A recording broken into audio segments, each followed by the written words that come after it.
This program is part of the Cosmic Potato Podcast Network. For more shows like this, visit our website at cosmicpotato.com. All right, you primitive screwheads, listen up. I am Iron Man. That's a big twink. Pizza Dude's got 30 seconds. You are a toy! It's Leviosa, not Leviosa. Why so serious? The city's flying. We're fighting an army of robots. And I have a bow and arrow. None of this makes sense. And welcome to World War G episode 220. I'm Troy. I'm AJ. And I'm Colton. Alright, so we don't have any sort of lists or anything, but what we do have are 3 voicemails left to us by Joel. And he has some opinions about Game of Thrones. Yeah. Last season, Game of Thrones. I didn't know he was such a big fan of Game of Thrones. He's never talked about it before, but anyway. They come out of the woodwork, Troy. They do. Yeah. See what I'm talking about here. So I'm just going to play this through my phone. Hopefully you should be able to pick it up.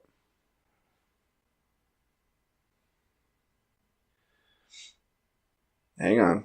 He's like, hey guys, long time listener. First time call. Joel, so I wanted to talk about the petition you guys were talking on with the Game of Thrones fans wanting to have season 8 remade. So I agree. I think petitions don't get anything accomplished, hardly ever. But this was one petition that made me feel good, just for the fact that I saw a whole bunch of people that felt the same way I did. Not that it needed to be remade, but that it was crap. But just to give you an idea, I mean, you said, the Game of Thrones fans are happy that the show didn't turn out the way they wanted. You know, we're not mad that, John didn't end up with Amy or whatever. No, it's nothing like that. This was just lazy writing, or they rushed it or something, okay? Because, spoilers, Daenerys, who was hailed and for 7 seasons brought to be known as someone who rescued slaves, who was trying to overthrow a tyrannical rule. She hated, dictators and evil kings and queens who were just... It's true, she just kind of switched. She was on a crusade to end all of that, and you're just like, oh my gosh, she's such a nice and just person. And attractive. No indication that she's crazy, no indication that she has any desire to hurt innocent people.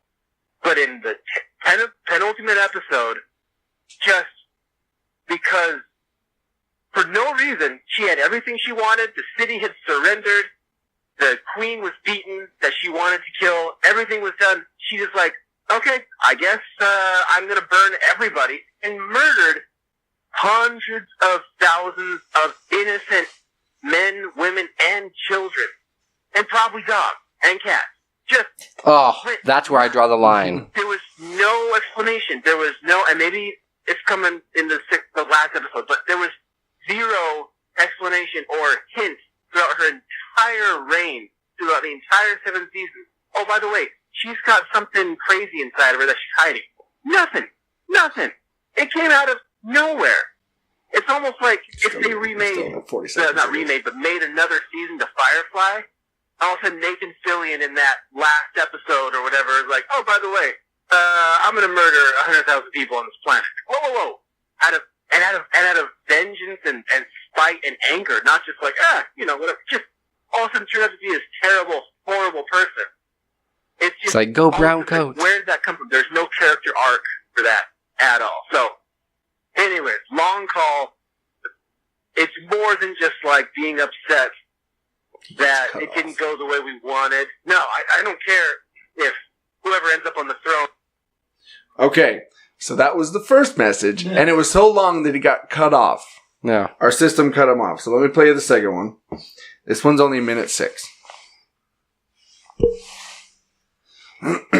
Guys, I'm so freaking passionate about this that the message was way too long and it cut me off. So you can use this if you want. But the last point I was making is it's not that I, or I guess the rest of the fans, are mad that the person, who we wanted to end up on the throne didn't end up on the throne. It is that there was no indication or character arc to make this person, to make it make any sense that this wonderful, sweet person would turn into a monster in one episode, in half an episode. All of a sudden, boom, you need to hate her. You need to, she's trying to make you understand that she's a terrible ruler now. No, it just came out of nowhere. So I think I just need to stick up for those Game of Thrones fans out there. So, alright guys, use this if you want. If not, understood. It was super long. Alright. That's awesome. Okay. So that's the second one. He's very passionate, right? Yeah. And he calls back and does the third one. He has. All right, I got another point. He has a third. Can we before we play this third one, because I want to lose track of what I was going to say to these in response. Yeah. So it was pretty sloppy writing, or she did kind of change. She actually okay. So Danny was pretty cruel throughout all the seasons, but for the most part the ends justified the means, where this one it was unneeded, unnecessary, that she did this. It was just out of pure spite.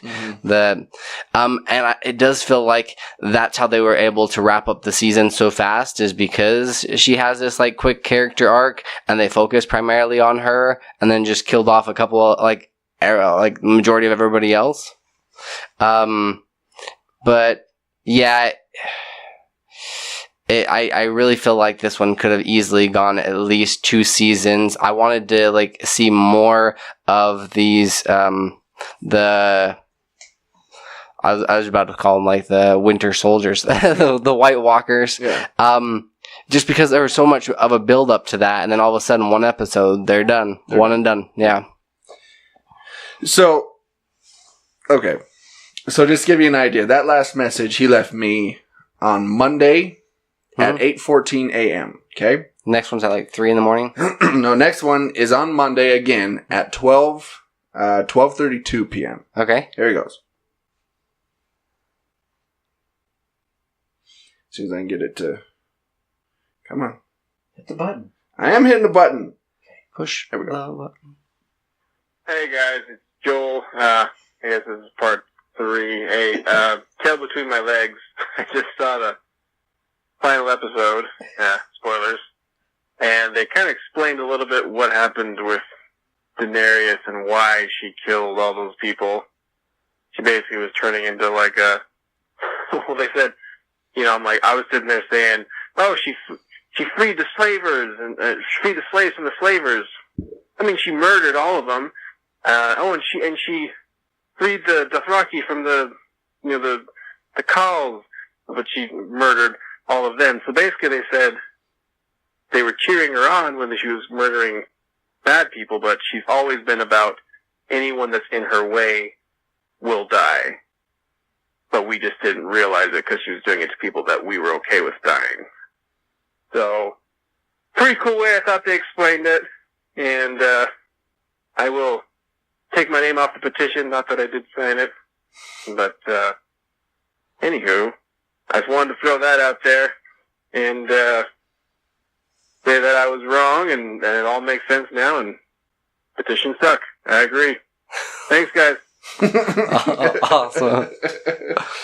So, definitely a change of tone there at the very last one. Yeah, I still didn't like the last episode. I don't know why. I feel like everything was a cop-out. Yeah. Well, I mean, I can't say much because I haven't seen too many, but I don't know. It seems to me, like you were saying, this isn't the first time that Daenerys has done something like this. No. And like Joel said, she was killing people this whole time, but killing people that we were okay with her killing. Mm-hmm. Then all of a sudden, she does it to people that we actually like or are innocent, whatever. and people freak out. Okay, but they weren't so innocent because they were following like Cersei and sometimes choice though.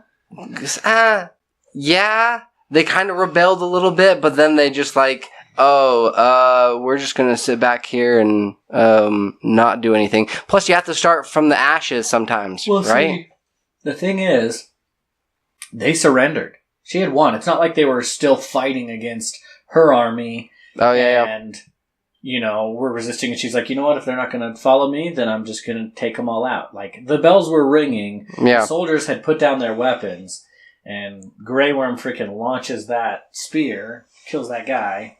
You did get to see more of a brutal side of war, especially with like them alluding to like certain things that go on in wartime. I think they really just wanted to change our perspective because there were things that like her army was now perceived as the bad guys, which up until that point had never been the case. Yeah. I don't know. I do feel like the writing got lazy. They didn't even acknowledge the fact that Jon was a Targaryen at the end, and then it wasn't really necessary for him to go with the wildlings or even to go back to the wall. What is he doing at the wall now? Yeah. But I was kind of right. Tyrion may not be sitting on the Iron Throne, but he's definitely leading the kingdom through Bran. Yeah. Bran is not a ruler. He's definitely going to be manipulated by Tyrion. Yeah, what did you think of that, by the way? Of Bran being the one that's now the ruler? Lazy writing. Yeah, it bugged me, especially when he kind of sees all, and I get the point, like society is built on by the memories and the legends and the myths and this kind of stuff and that, and it's nice because he can't have any children, so then we can like elect another leader after he dies and kind of like have a process and actually everybody get a say in this process. The birthplace of democracy. Yeah. Which I thought was so funny when they started laughing at Sam when he's just like, I think the people should have a vote in who rules them, and they all start laughing. I'm like, oh, that's hilarious. Silly Sam. Yeah, Quiet. they just like shush him up. Like, go play with your water bottle, dude. Like, just go.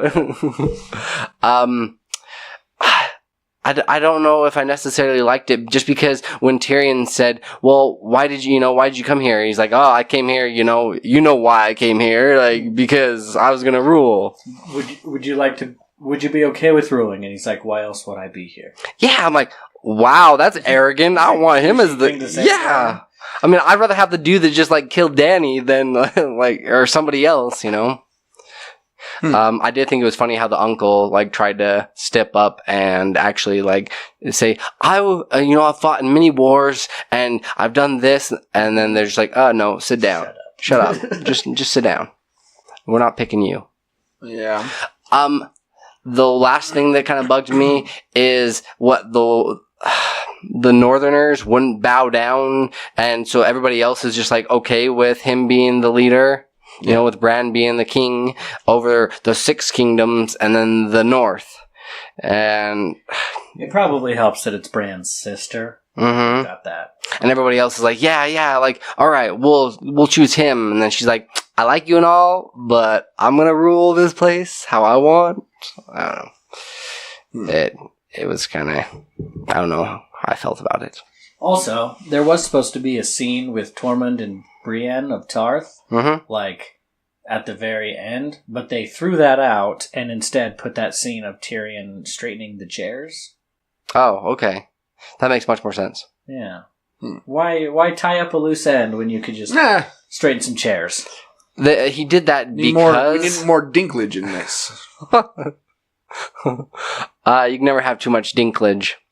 But he did that because, like, before where they were going to, when his father was still the king, he kind of like pulled his chair around and sat on the other side of everybody else, who's kind of like paying homage to that scene all over again, but with better people. But yeah. Plus, I still want to know about that donkey thing. What the heck? What? Where he brought a honeycomb and like a donkey to a brothel once. Oh, that is... the joke? Joke? Yeah, at the very end. There is a punchline somewhere. I saw an article on it. Yeah. Okay, well, we spent about almost 15 minutes on this. And so if you want to call us, and leave a message like Joel did, and it's very possible it'll spark a discussion like this. You can at 385-240-1692. Call anytime. I'm going to sneeze. Day or night or whenever, you know. There we go. It passed. All right. So, let's move on to news here. This Week in Geek. So, PlayStation has announced that they're going to pull Marvel and start making basically their own movies from their properties. Okay. So instead of selling them to other people and having them make them, they're going to make them themselves. And they're calling it PlayStation Productions. I think this has a lot of potential as long as they get the creators that actually made the games themselves, you know, to have a big say in what goes on. Yeah. So overseeing the project, studio will be headed by, I'm not going to try to pronounce his name, and Sean Layden, chairman of Worldwide Studios at SIE, Sony Interactive Entertainment. And this is what he says about it. He says, we've got 25 years of game development experience, and that's created 25 years of great games, franchises, and stories. We feel that now is a good time to look at other media opportunities across streaming or film or television to give our worlds life in another spectrum. So one thing when it comes to adapting a movie from a video game, it's not like Game of Thrones, for example, where you have text where you're casting from. You don't really know what these people look like until you actually see them. They're going to have to find people that actually can act and look similar to the characters in the game. For the most part, they do a lot of motion capture, you know, facial stuff. So couldn't they potentially use those people? If they're good actors. Well, I mean... Well, they brought a character to life, like... They use the face, yes, but they don't always make them look like them. Mm-hmm. Like, for example, Nolan North, who voiced Nathan Drake in Uncharted, he doesn't look like Nathan Drake. No. He's an semi-older guy, and so he couldn't really play Nathan Drake. But some of these more like recent ones, like adaptations, the Detroit Becoming Human, like the actor, because I guess he's been on like quite a few different like television shows and stuff. So yeah, I guess it kind of like depends. But I feel like they have a better chance at actually being successful, like making like the DC animated movies. Yeah, you know, something similar to that. I think so too, because when other companies make video game movies out of video game properties, they tend to focus on the wrong things that the video game focuses on. And like, this could be this could be a cool scene that we could use. Yeah, look at Assassin's Creed, for example. Mm-hmm. That movie tanked. Yeah, because they didn't focus on what we wanted to see, which was going back in time. Focusing on that period, focus on the assassinations, have a story back then, occasionally come back to the present. Not spend the majority of the time in the present. Yeah, but instead, the movie studio thought, well, no, let's have this movie majority take place here, and occasionally we'll have them, you know, go back in time in the guy's memories and blah, blah, blah. So I think if Sony is going to start making their own films, they'll be able to focus on what they want to focus on, which is what Marvel did. I think that's why they were so successful. I think they also have a better chance at... I think this is really going to push Sony and these other developers and people that are actually creating these games to be more story-driven, because if it is a success, then they have a potential movie contract in the making. Yeah.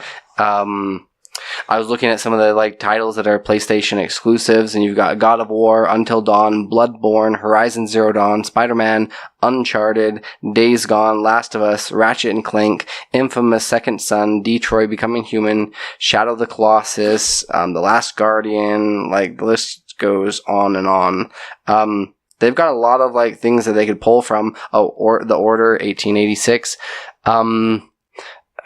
The only problem that you're going to really run into is we've not seen, if any, good adaptations of video games, right? Nope.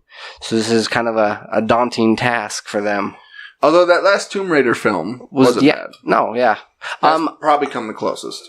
I just feel like they shouldn't have gone the direction with the dad, but other than that, no, it was pretty spot on. Yeah. I actually liked it.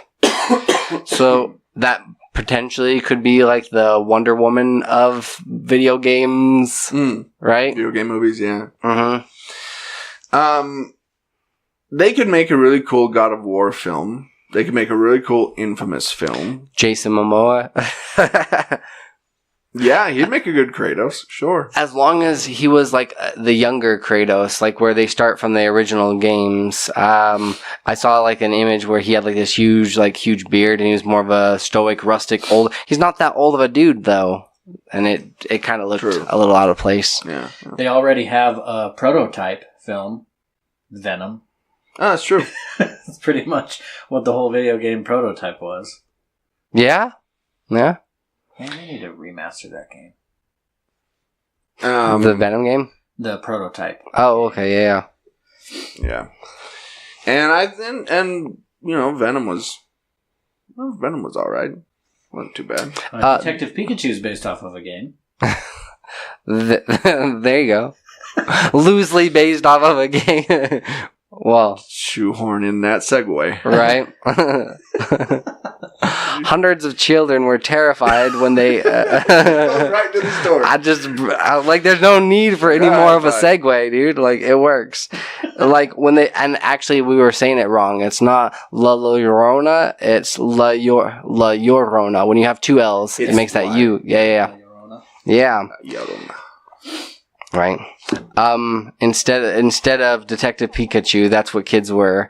Well, I feel like they should have kind of guessed that when you're getting all these different horror trailers in the beginning. Yeah, because it started with a trailer for Annabelle Comes Home. Yeah. And then there was a trailer from the Joker movie. And they had one for like the It and a couple others. One for Child's Play, and then La Llorona. So all the parents sitting there didn't get a clue that maybe... Hey, this isn't the right honestly, movie. In the time that it takes to, have a parent realize this, go track someone down, and then to have them go and stop the movie, I mean, that's a good 5 to 10 minutes. Yeah. But still. Definitely a rated R movie. And it starts... Parents could have made so much money. It starts so... pretty graphically, so it doesn't shy away from that. So yeah, that's pretty terrifying for these little kids. But it'll like put chest hair on them, toughen them up. Yeah, rub a little dirt in it. And I've been in a theater where that's happened, but which movie was it? I don't remember. It might have been one of the Pirates films. What was it? One of those things where, if you go out to eat and your food isn't cooked correctly, but you see those people that they'll eat the whole meal and be like, "Oh, this was the wrong thing. I didn't order this," and then they try to get there. Did you just watch the whole movie and then say, "Oh, hey, by the way"? It was stopped, and then the other movie started playing. Did they apologize or anything? Oh, or yeah. Just okay. There was one time when something similar to that happened to me. It wasn't... I mean, I've been in movies when the wrong movie started playing, but it was the right movie, but it was black and white. It was really weird. Mm-hmm. It was. They were going for more of a noir kind of a stylized Detective Pikachu. Detective Pikachu noir. Who? It lends itself well to that. No, but I remember when I was working at movie theaters, we'd have people that would try to, after the movie, come back and try to get a refund. Really? Say, that was the movie I wanted to watch. Can I get a refund? Sat through the whole movie. Yeah, you sat through the whole film. No, you're not going to get a refund. Yeah. No way. Try to get free money. Yeah, it's ridiculous. The only company that will do that is Costco. You can be like, "Hey, I bought a watermelon yesterday and it was gross. I ate it all, but it's still gross." And they'll be like, "Okay, Here's your refund. Walmart's pretty good about it. I was going to say Watermelon Mart. Watermelon Mart. Oh, Come on down is that to where you buy your watermelon? Yeah. Dang, I need to go there. Come on down to Watermelon Mart. Got all your watermelon needs. Now, Walmart will do that too. They'll pretty much take anything. You can technically, with all these different stores, you could actually say, no, I don't want to pay that much for milk. I want to pay this much. And, barter with them. But nobody really does it. Because they just go off the set price. Yeah. Yeah, milk and eggs are so cheap. There's really no point. You need to barter on the big items. Oh, there you go. This entertainment center? Yeah. Don't want to pay $400. No.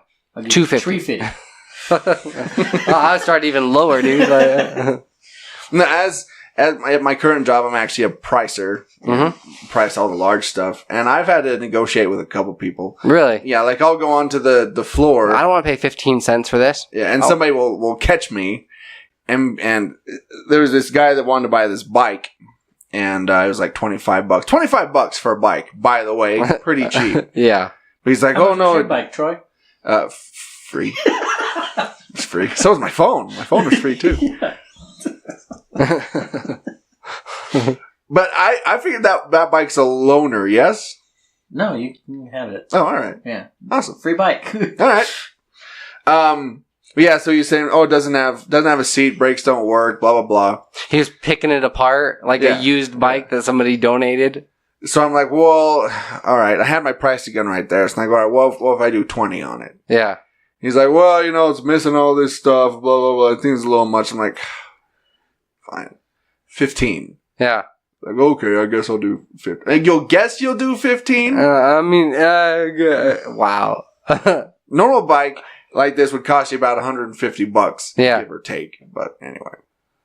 Because he knew to pick you out because you had the pricer gun? Yeah. Oh, okay. Yeah, I gotta stop going on the sales floor.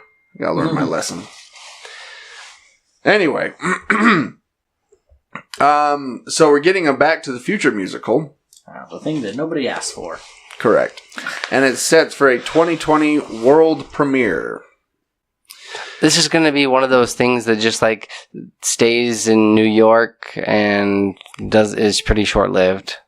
Well, is it a screenplay or is it a play? It's a play. Okay. Yeah, I don't care.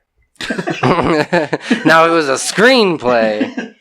You piqued my interest. With a 12-week only engagement beginning February 20th, 2020, it will. It's going to open at the Manchester Opera House in Manchester, England.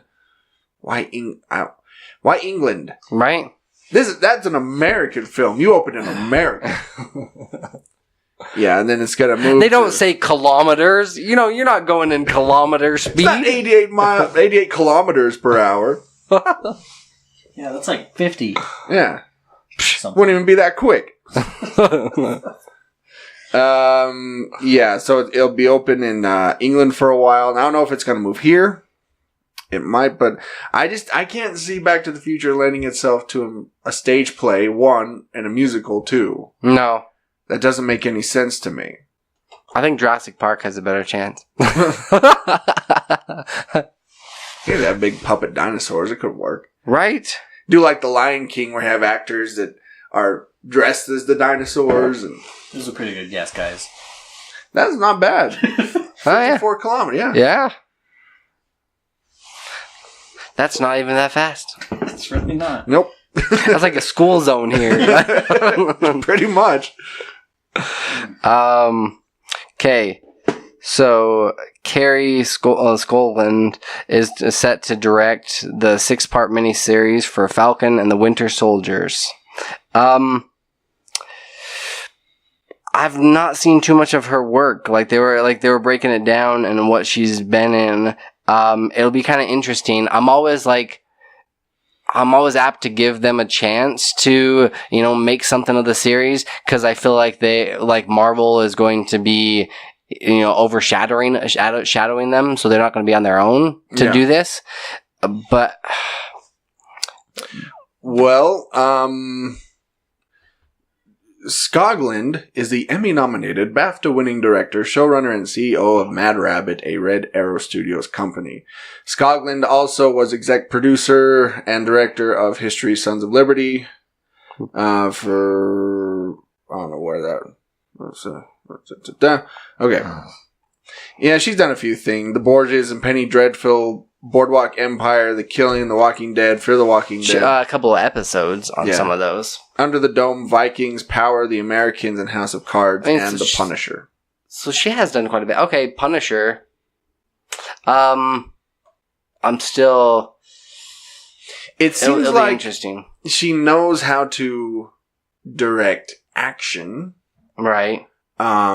So...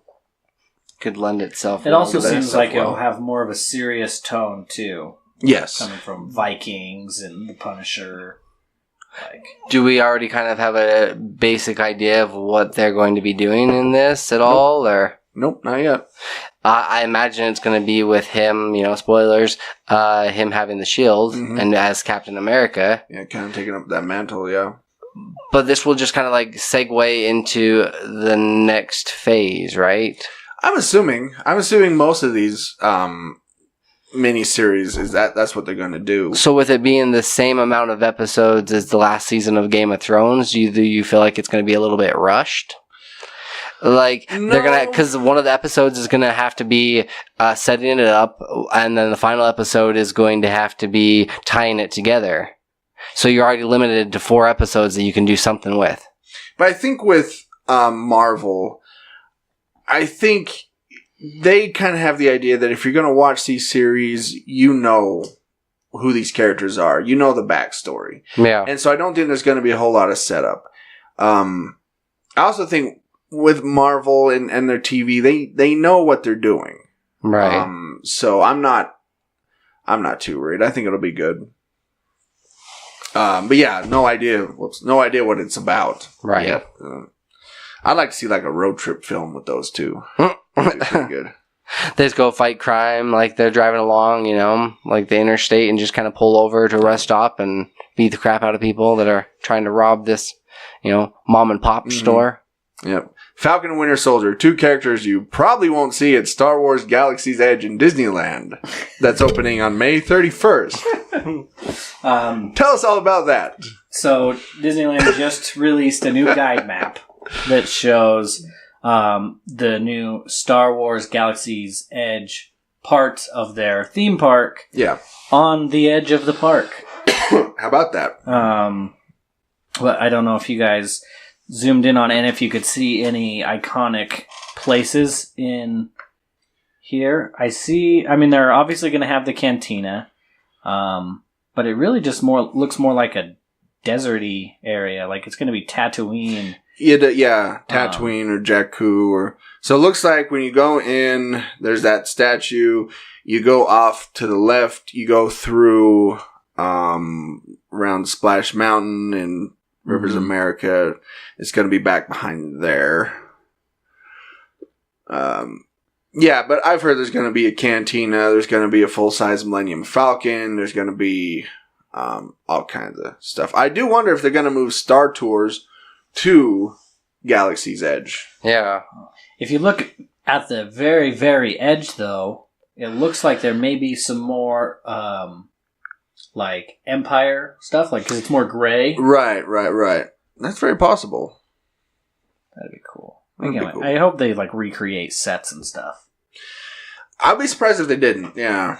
They do not spare any expense when it comes to these things.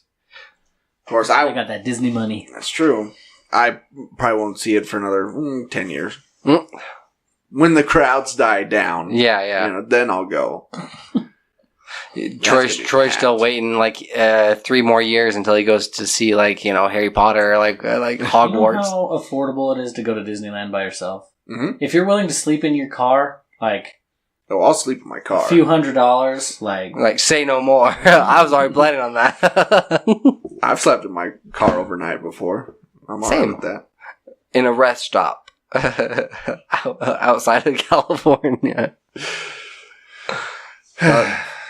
Yeah. So, yeah, I'll probably wait a little bit before I head down there. We'll be going sometime. I don't know. The kids really aren't old enough to appreciate Disneyland. I don't want to go until they have the ability to like retain memories. Right, really enjoy it. So yeah. Austin's getting there. Dallas probably won't remember anything. No. It's Hodor. Hodor. We already named your children. No, the baby is Hodor. Oh, that's right. Yeah. The other two are Sansa and Jon Snow. Yes. Yeah. Why don't you go tell her that to her face? Who, your kids? Hodor. Okay. You're fine. Hodor, yeah. They're not going to remember. They can't remember these things. I don't know. I think Austin's pretty sassy. She probably have something to say about that. Oh, she's very sassy. Is she's Jon Snow? She's a teenager. Yeah. Yeah. So, the Avengers, Marvel, is teaming up with the U.S. Golf Association. Kind of weird, I know, but they're teaming up to create exclusive golf education products to engage junior golfers on the essential elements to learning the game. So if I ever wanted to play golf, this would be what I would have to get. Because I have no interest in golf whatsoever. I just went yesterday. I was going to say, as a resident golfer here, AJ, what do you think of this? It's a weird crossover. I'm perfectly fine with them staying like, I don't know. I mean, if it gets more kids interested, I'm all for it. Because, I mean, it's an awesome game, but I don't really know that this is going to be that big of a draw. Like, yeah, I think it's not going to be like kids are going to say, oh, I want that golfing how-to with the Avengers on it. It'll be parents that want their kids to be the next Tiger Woods, getting them those and saying, here, read these. We're going golfing next week. Look, if your kid is old enough to read and you're just getting them interested in golf, there will not be the next Tiger Woods. You gotta get them before they can stand holding a club. Pretty much. You gotta get them while they're still in the womb. Shove the golf club up there. Okay. Hold it! Wow. It's definitely more adult podcast. Speaking of a more adult Spider-Man, new rumors are set that Deadpool will be introduced in Spider-Man 3. Right? I don't know if this is going to actually work with like them trying to keep it a friendly neighborhood Spider-Man and then introducing Deadpool. If they were to, I think it'd be pretty cheesy and similar to the whole Captain America doing, language kind of a deal. And they would play too many stupid jokes off of that. Although the one thing that would be kind of interesting about it and an interesting dynamic is he's already been mentored by Iron Man, but with him, Tony Stark being dead. Spoilers. He's got all these. I haven't seen it by now. Like, too bad. Yeah.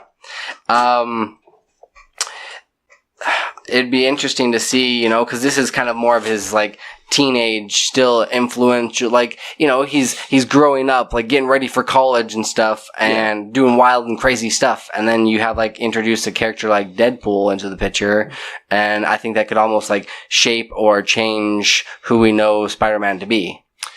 Yeah, and I don't know. Here's why I think this might just be just a rumor. Because Disney has said that even though they bought Fox, they're still going to do Deadpool films. They're still going to be rated R, and they're still going to have Ryan Reynolds. Right.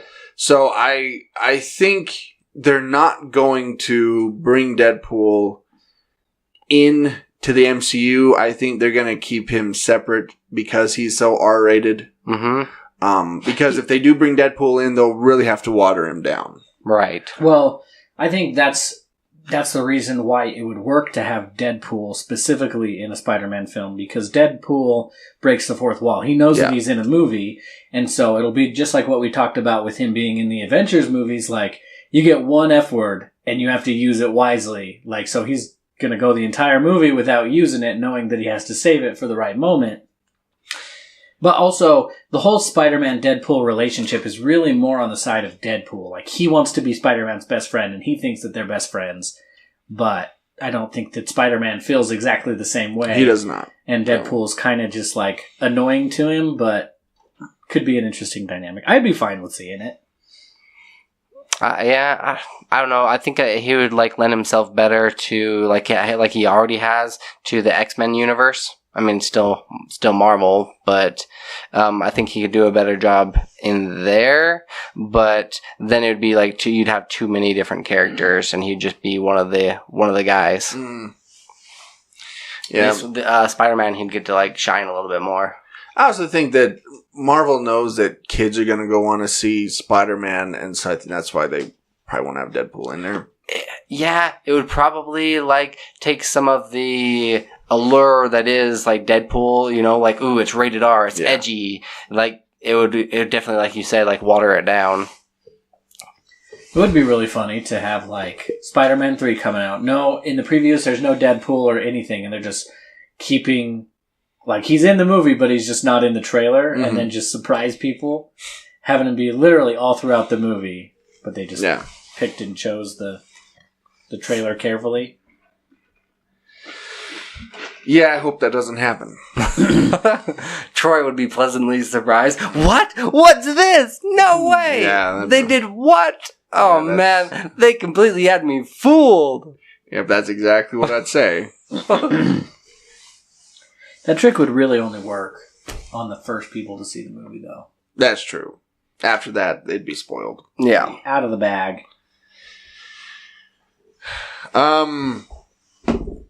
Oh, it's me. Yeah, it is. I always forget. I'm too busy looking at the pictures of Deadpool. He got lost in his eyes. So, John Wick 4 has an official release date, which is May 21st, 2021. So that's pretty cool. 21. Yeah.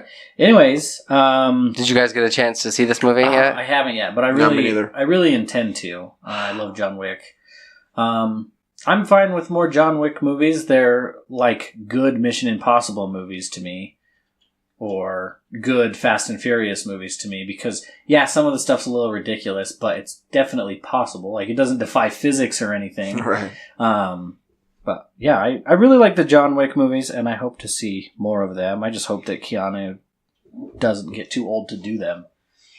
It does take a toll, but nah. Well, it's weird. I saw a video of him putting, like, he was in China or something, putting his hands in concrete and stuff, and then signing his name on it. Mm-hmm. But his hands were shaking so bad, like he had Parkinson's. It's like super weird. I don't know if he was nervous or what was going on, but I don't know. Crazy symptom to a deadly disease. Well, no, I think if the news came out that Keanu Reeves is actually a 200-year-old vampire, I'd be like, yeah, that checks out. Yeah. You guys have seen that picture, right? Yeah. Looks the same, like, as he did, yeah. No. Well, no, there was a picture that they found from, like, the 1800s of a guy that looked exactly like Keanu Reeves. Like, crazy. Checks out. Yeah. Yeah, it makes sense. Yeah. I think nobody go, whoa, that's weird. You go, yeah, that makes sense. Seems out of place. Yeah. No, that couldn't happen. No, but you know what they would say? They would be pissed off about Seinfeld. Millennials. These are some great segments we have today. I'm trying here, guys. Millennials are rewatching Seinfeld and saying it's super offensive. Troy. Yes. As our official... a resident Seinfeld watcher. I mean, I've seen all the episodes as well, but yeah. Well, here's my thing. Seinfeld is a comedy, and I think within comedy you can get away with a lot more than you can. I'm of the mind that you can joke about anything, right? Yeah. As long as, because people know it's a joke. You're not serious. And so I think that's how I kind of feel about millennials watching Seinfeld. Because millennials are currently saying they're from 22 to 37 right now. I don't think, like, which we all fall under that category. Toward the older, like, millennials, I don't think are having an issue with it. It's just like the ones that barely squeaked in there, you know, they're like 22, 23, 24. Man, they just got too much time on their hands if that's what they care about. Yeah, and I think a lot of the time it's almost like they're looking to be offended by something. Yeah. They just make all this stuff up. They're being offended on behalf of people that don't even care. Mm-hmm. Like, for example, it says in this article they're offended by the soup Nazi. Because they're calling him a Nazi, and it's making fun of, all of the issues that the Jews went through during the Holocaust. It's I don't think that any Jew would watch this show and be like, oh, I cannot believe they said that. Oh, by the way, Jerry Seinfeld, Jewish. Yeah. No, they're making fun of Nazis. They're not making fun of the Jewish people. Yeah. Mm-hmm. Like, I've called people Nazis in my life before. Yeah. Just the other day. Up at High Adventure, we were having dessert after, making our campfire meal, and they had peach cobbler, and he said, I only get one scoop. I said, who are you, the cobbler Nazi? And everybody laughed. See, they weren't offended. Saw this German guy the other day. And I can call people a Nazi because I'm German. There you go. See? Booyah. It works out. Yeah, so I guess, like you said, the soup Nazi joke, the pig man. Why are they upset about the pig man? Oh, is it probably mental illness? Yeah, that's probably what it is. Because he's a fat little mental patient. Yeah, I think what it is, I think millennials know, and I'm talking about younger generation millennials. Right. They know that Seinfeld was kind of a big deal, and so they go to rewatch it, and they start picking it apart and saying, oh, this is offensive. They did the same thing with Friends. Do you think you could, do you think that we could go back and watch, The Golden Girls or, or I Love Lucy or some of these older, golden classics and pick out things that we could be offended by? Absolutely. Right? Especially because those were made when people were actually racist. Yeah. When that was a rampant thing. Well, okay, racism is still, it's out there. I mean, it's not as, Well, I mean, the majority. I wouldn't say majority, but it was a lot more common back in a lot the day. more prevalent. Yeah. Well, it's prevalent here. It's just, under the guise of, a Twitter name or handle, And people, it was much more socially acceptable back then. People didn't think of it as racist. Right. They didn't think of that type of stuff as racism. That's why there was so much blackface back There in was a social pecking order back then. But I forgot what I was going to go with that. Yeah, I mean, I can look back at, because I watch a lot of classic TV, and a lot of it is, you could see it as being offensive, but then you also got to think of the time that it was made in. So are they also so then are these younger millennials, are they just ahead of the curve already pointing it out? I mean, I'm trying to see it from their, from their perspective kind of a deal. It's just because with them, it's it's their thing to be offended by things. Yeah. But what they're not seeing is Seinfeld was actually, what they're not seeing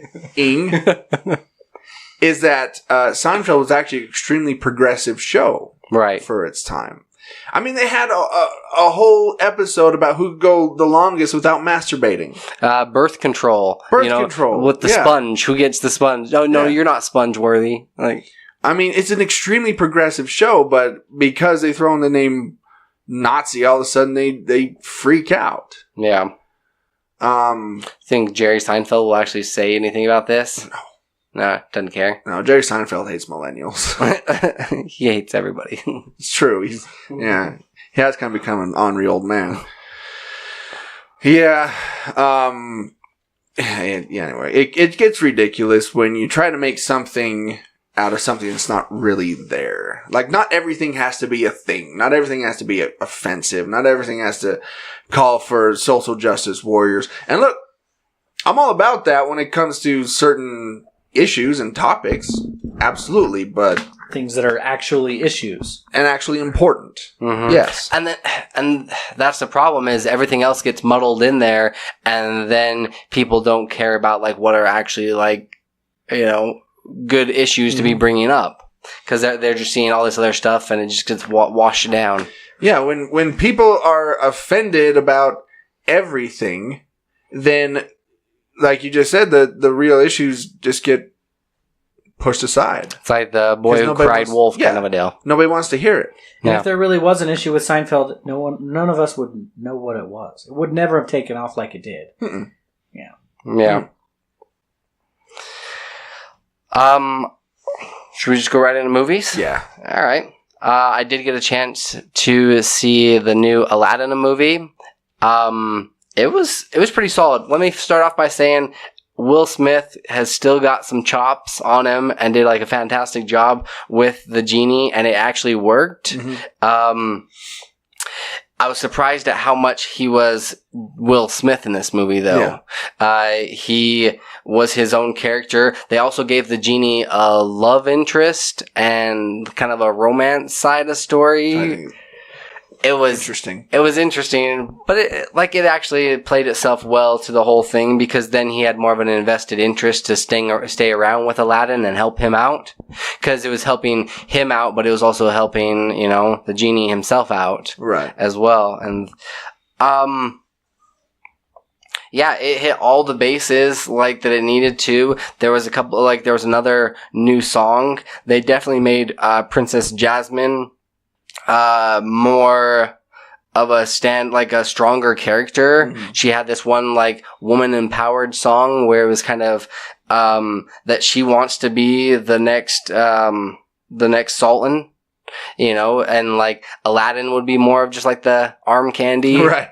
Because that's what it was. Is you had all these different suitors that were coming to the castle that were looking to to become the next sultan, but she's just well, I know the people, I know the land, I could do this job, and no, tradition kind of a thing. Yeah, so do anything better than you, right? That's what she says. Basically, that's the song. Yeah, that was it. That was the song. No, but it was actually really well done and brought to life, and this is probably my favorite, even more than the Jungle. Well, no, the Jungle Book was pretty spot on too, but it's right up there with the Jungle Book kind of level. Really? Yeah, it was really solidly done. There was a couple campy moments in it that were a little cheesy, but my favorite song, and you'll have to watch for this when you see the movie, is when they're doing the whole Prince Ali when he's coming to town. That was impressive. That was because you saw these other suitors that just kind of walked in and had a couple of people with them. Yeah. But then you see him, and it was a huge production, and they're shooting off fireworks, and it was pretty awesome. The one thing that was kind of cheesy at the very, very, very end was just Will Smith had kind of a Wild Wild West-esque moment where he raps at the end of the movie. I think there's, at the end of every Will Smith movie, there's either him singing or him dancing. Like in Hitch, they did all their dances. Yeah, they gotta throw that in there. He's just no, I'll make the movie, but I gotta have this. Wild Wild West, Men in Black.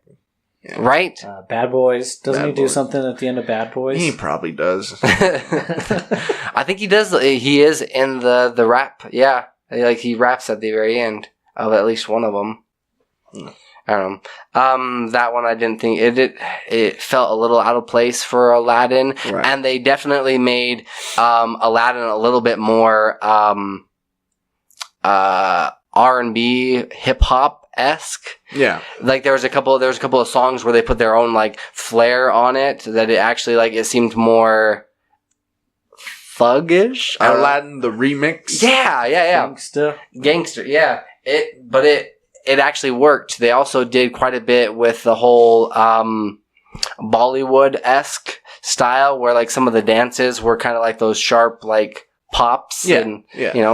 And and even sped up a little bit faster than in real life. Yeah, I heard that their dance moves were super sped up and didn't really go along with the music. For the most part they did. There was one song that it did they did when it was a group kind of a dance. It seemed out of place, but I also heard that the movie felt really rushed too. Like they were trying too fast, and that they could have still given it more story, or I don't know. It's a half hour longer than the animated version, but they put less stuff in it. Or maybe that's slower paced. I don't know.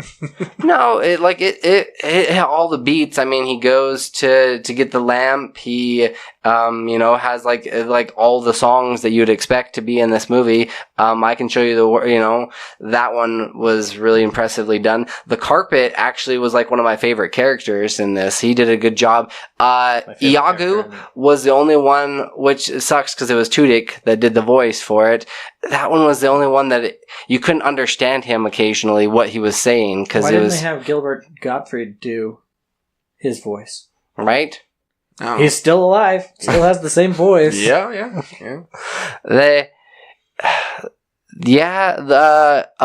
Apu, he was okay. He was pretty decent in it. He had some like pretty funny like facial expressions, but he's a monkey. Like he does in every movie that he's in, because it's the same monkey. Yeah. Same monkey that's in Friends, Night at the Museum. Crazy connection. I would have to say, we'll just go off of like 5 lamps. I'm probably sitting at about 3. It's a little bit better than like what I had expected. Yeah.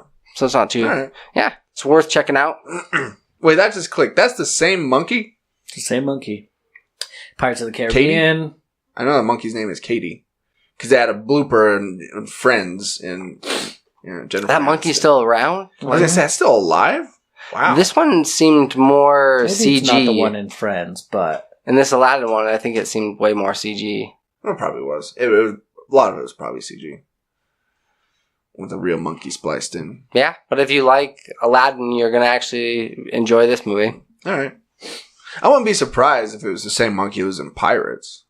mm-hmm. Jack. And Night at the Museum. Yeah. Monkey. We call the monkey Jack. Monkey has a good agent. Right? Yeah. Helps to be the best actor monkey that there It's true. is. It's true. The only. I mean, they went for so long. The agent also represents like Peter Dinklage and a couple other like different unique like. They went for so long with actors being in monkey suits that monkeys were like, no, they're taking away our jobs. Cirque. Oh, what's his name? Andy Serkis. Andy Serkis? Yeah, Andy Serkis is also represented by the same agent. He's like, wait, you gave the job to the monkey? I could have done this job better. Like, what the heck? I could have been Abu. So now that Game of Thrones is over, we needed a more adult-oriented, like grown-up show to watch. So I convinced Emily to start watching Westworld. So we're a couple episodes into that. It's pretty good. It's great. Yeah, I need to watch that again too. I watched the first few episodes and kind of fell off. Well, and then they have season 2 out now as well. But I have I guess you don't have Wi-Fi, so it doesn't really matter. But I have the HBO Now login that you could borrow. Booyah. Like the OG days, sharing Netflix credentials. I might do that. All right. So one last thing here. We have all started to play PUBG mobile, and I've been having a pretty good time with that. I know I played a few games with Colton and Emily. And yeah, we've got a little, I guess you'd call it a community, right? Just like a little, a group of people. There's a lot of people that I work with that play, so we've joined their community. But we'd like to start our own too and play with people that, listen to the podcast. And so if anybody wants to play PUBG Mobile, good background noise. We'll post our usernames. It's case sensitive. Mm-hmm. So you can add us, and then we can all play some matches together. Maybe get some digital LAN parties going on. We won't be on the same. What's the opposite? What's a LAN party when you're not all in the same house? Just an online. Party. LAN party, sea party, ocean party. Ocean party. I don't know. Ocean party. Hot dog party. Sausage parties. No, Emily plays. We'll just have one big sausage party. Come join our sausage party. So Emily can't play. Yeah. No, yeah. If you do download PUBG Mobile, you can hook up your or link up to your Facebook account. And so if you're friends with us, we're all there.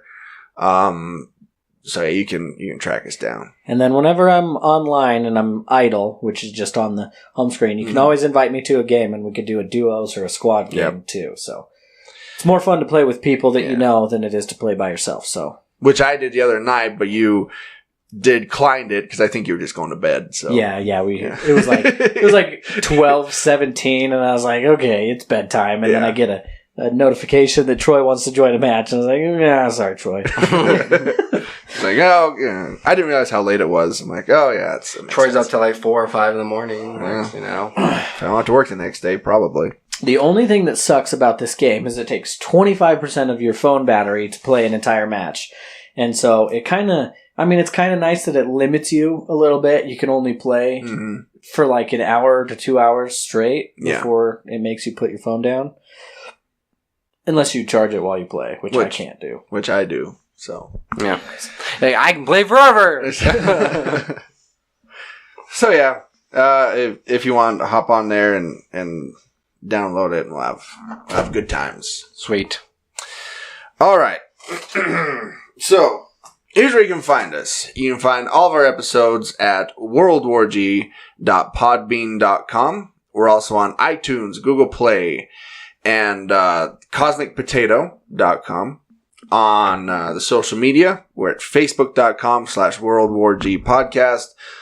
Also check out our World War G2 page. We're also on Twitter and Instagram at WWG Podcast. You can also find all of our merchandise at shop.spreadshirt.com/worldwarg. You can also email us anytime. Day or night. At worldwgpodcast@gmail.com. You can also call or text the show just as Joel did, and you could spark a big ol' long discussion at 385-240-1692. We should just call that Joel's line at this point. Call Joel's line. So this has been World War G episode 220. That has been AJ. That has been Troy. And I've been Colton.